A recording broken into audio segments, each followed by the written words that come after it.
나는 전능하신 아버지 하나님 천지의 창조주를 믿습니다.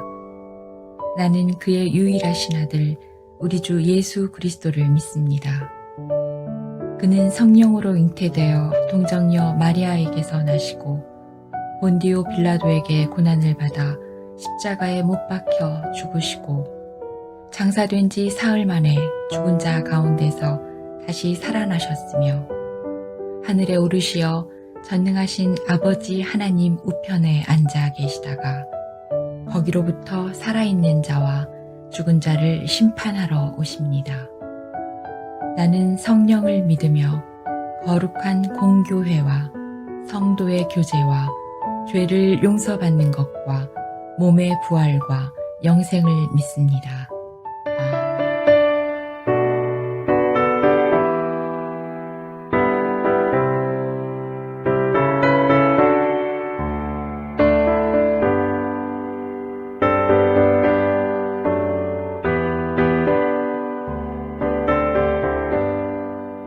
창조의 주 아버지께 감사 찬송드립니다.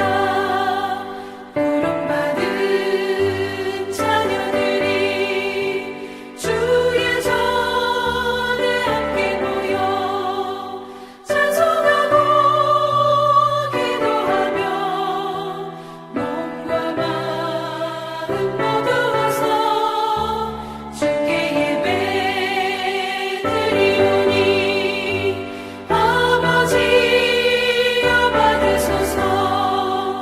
은혜의 주 구세주여 용서하여 주옵소서. 허물 많은 죄인들이 주님 앞에 회개하니 거듭나게 해주시고 말씀으로 성장하여 서로 사랑하여 하나 되게 하옵소서.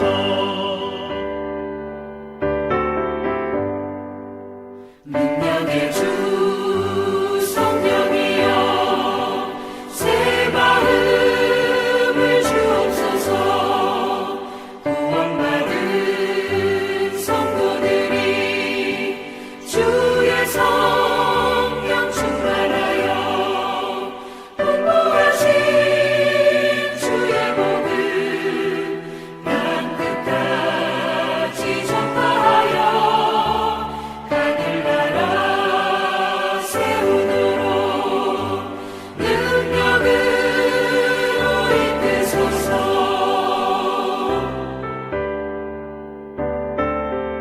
제12장. 내가 불을 땅에 던지러 왔노니 이 불이 이미 붙었으면 내가 무엇을 원하리요? 나는 받을 세례가 있으니 그것이 이루어지기까지 나의 답답함이 어떠하겠느냐? 내가 세상에 화평을 주려고 온 줄로 아느냐? 내가 너희에게 이르노니 아니라 도리어 분쟁하게 하려 함이로라. 이후부터 한 집에 5사람이 있어 분쟁하되 셋이 둘과 둘이 셋과 하리니 아버지가 아들과 아들이 아버지와 어머니가 딸과 딸이 어머니와 시어머니가 며느리와 며느리가 시어머니와 분쟁하리라. 또 무리에게 이르시되 너희가 구름이 서쪽에서 이는 것을 보면 곧 말하기를 소나기가 오리라 하나니 과연 그러하고 남풍이 부는 것을 보면 말하기를 심히 더우리라 하나니 과연 그러하니라. 외식하는 자여, 너희가 천지의 기상은 분간할 줄 알면서 어찌 이 시대는 분간 삶에 가시와 엉겅퀴가 덮일 수가 있습니다. 바로 그것은 내가 하나님께 엎드려야 할 시간대인 것입니다. 회개는 우리에게 있는 문제를 해결할 강력한 무기이지요. 하나님께서 모든 것을 주관하신다는 고백이기도 합니다. 우리나 식구들의 죄로 인해서 가시와 엉겅퀴가 끊이지 않는다면 그 문제를 해결할 수 있는 방법 바로 회개이지요. 회개하여서 죄를 사함받는 방법밖에 없습니다. 요셉의 경우는 신앙을 더욱 강하게 하기 위해서 생활이 엉망이 되기도 했지만 말이죠. 이럴 때 하나님만 의지하고 더욱더 기쁘게 생각해야 합니다. 신명기 28장에는 하나님께 순종하면 모든 복이 임하고 우리가 하나님께 불순종하면 모든 저주가 임한다고 우리에게 알려줍니다. 아담의 죄로 인해서 이 땅에 가시와 엉겅퀴가 났습니다. 우리는 회개하여서 회복의 축복을 받아야 합니다. 창세기 3장 18절 말씀입니다. 땅이 내게 가시 덤불과 엉겅퀴를 낼 것이라. 내가 먹을 것은 밭의 채소인즉. 창세기 3장 18절 말씀입니다. 우리가 하나님의 뜻에 따라 고난을 받는 것, 그러나 죄로 인하여 고난을 당한다면 아주 큰 차이가 있게 됩니다. 우리의 삶을 말씀을 비준하여 정확하게 진단하여서 현재 내 가족 가운데 있는 가시와 엉겅퀴의 원인을 발견하고 하나님께 기도해야 합니다. 영적인 가시와 엉겅퀴가 있다면 기도하지 못하지요. 하나님의 말씀을 읽기도 참으로 어려워집니다. 이는 바로 모든 것을 내려놓고 기도와 말씀으로 돌아갈 때라는 것을 알아야 합니다. 이스라엘 사람들이 민족적으로 하나님께 죄를 지으면 하나님께서 전쟁의 고통으로 고난을 주셨음을 알 수 있습니다. 사사기를 보면 하나님께 불순종했을 때 어김없이 이웃 나라를 통해서 민족적 고난이 왔습니다. 전쟁은 국가적인 전쟁만 있는 것이 아니죠. 가정은 어떻습니까? 이웃 간의 관계는 어떻습니까? 회사, 직장 생활은 어떻습니까? 경제적인 면은 어떻습니까? 이 모든 것이 우리의 전쟁입니다. 이사야 4장 1절에 전쟁 시에 남자가 죽고 여자만 살아남아있는 참혹함을 이렇게 표현하고 있습니다. 그날에 7 여자가 한 남자를 붙잡고 말하기를 우리가 우리 떡을 먹으며 우리 옷을 입으리니 다만 당신의 이름으로 우리를 부르게 하여 우리가 수치를 면하게 하라 하리라. 이사야 4장 1절 말씀입니다. 일평생 전쟁으로 싸워왔던 다윗, 하나님을 도피처로 생각하고 언제나 하나님을 피난처로 인생의 고난을 이겼던 다윗입니다. 어떤 전쟁을 만났을지라도 우리가 할 수 있는 것은 하나님 아버지께 부르짖는 것입니다. 여호사밧과 히스기야 왕은 불리한 상황 속에서도 하나님께 부르짖어 당대의 강국이었던 구스와 아수르를 물리쳤습니다. 그리스도인은 악한 영과 전쟁을 치러야 합니다. 우리는 영적 전쟁을 치르는 병사입니다. 사도 바울은 영적 전쟁에 대해 에베소서를 통해 자세하게 설명하고 있습니다. 우리가 강한 군사라면 어떤 전쟁에서도 평정심을 잃지 않을 것입니다. 얼마나 어렵습니까? 우리가 전쟁 중에 불안하고 약해지는 것, 그것은 바로 믿음이 없어서입니다. 믿음을 강화하기 위해서 우리는 어떻게 해야 합니까? 늘 기도하고 깨어서 말씀을 읽어야 합니다. 말씀을 읽고 묵상하는 자들과 연합하여 성전을 중심으로 교회를 중심으로 예배를 강화해야 합니다. 믿음을 강화하는 것, 믿음으로 산다는 것은 무엇입니까? 첫째로 믿음으로 산다는 것은 우리가 죄인이었음을 잊지 않고 고백하는 것입니다.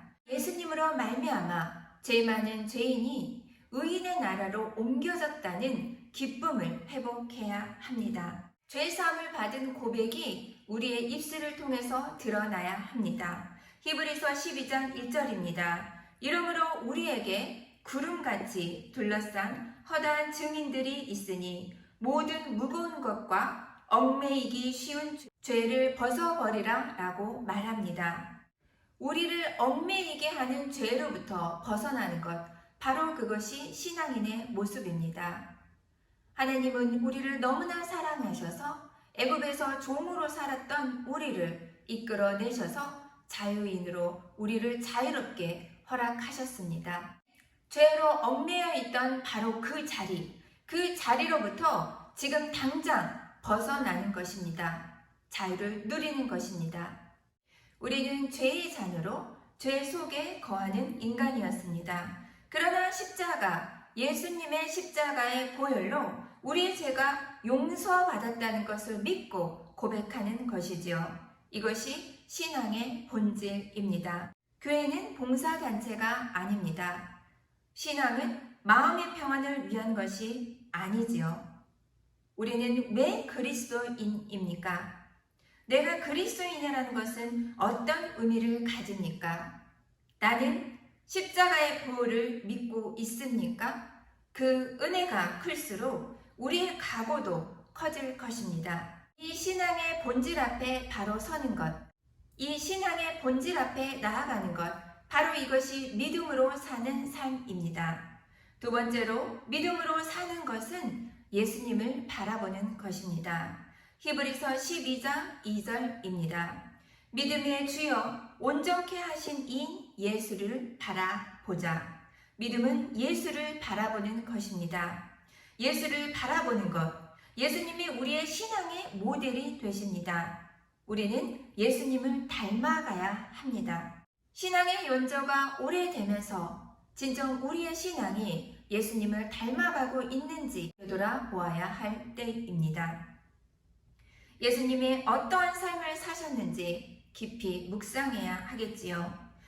그리고 지금의 나의 모습이 어떤 영향을 미쳤는지 되돌아보아야 합니다. 신앙이 깊어질수록 우리는 예수님을 더 닮아가야 합니다. 나는 온유하고 겸손하니 마태복음 11장 29절 말씀입니다. 예수님의 성품을 닮아서 더 온유하고 더 겸손하고 예수님의 말씀 따라 원수도 사랑하는, 정말 우리의 힘으로는 할 수 없는 원수도 사랑하는 그 믿음으로 나아가게 되는 것이지요. 갈라디아서 5장 22절 말씀입니다. 사랑과 희락과 화평과 오래 참음과 자비와 양성과 충성과 온유와 절제니.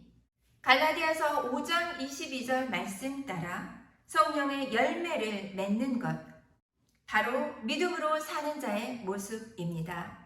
세 번째로 믿음으로 산다는 것은 사명의 삶을 다하며 살아가는 것입니다. 유대교가 바벨론으로 끌려가기 전 가장 중요하게 생각했던 것은 성전 제사였습니다. 그러나 바벨론 포로로 끌려가 더 이상 성전 제사를 드릴 수가 없게 되었습니다. 나라를 빼앗기고 성전에 갈 수 없는 유대인들, 그들은 어떻게 유대교를 지켰습니까? 유대교의 정체성이 바뀌었지요. 성전 제사가 아니라 이제는 모세 오경, 말씀을 보기 시작했습니다. 그래서 말씀을 가르치는 사람이 등장했습니다. 성전 중심에서 회당 중심으로 변했습니다. 말씀을 보던 그들이 하나님의 말씀을 깨닫기 시작했습니다. 자신들이 무엇을 위해 살아야 하는지 사명을 깨닫게 된 것이지요. 믿음으로 산다는 것은 우리가 무엇을 위해 살아가야 하는지 깨닫는 것입니다. 우리 주위를 보십시오.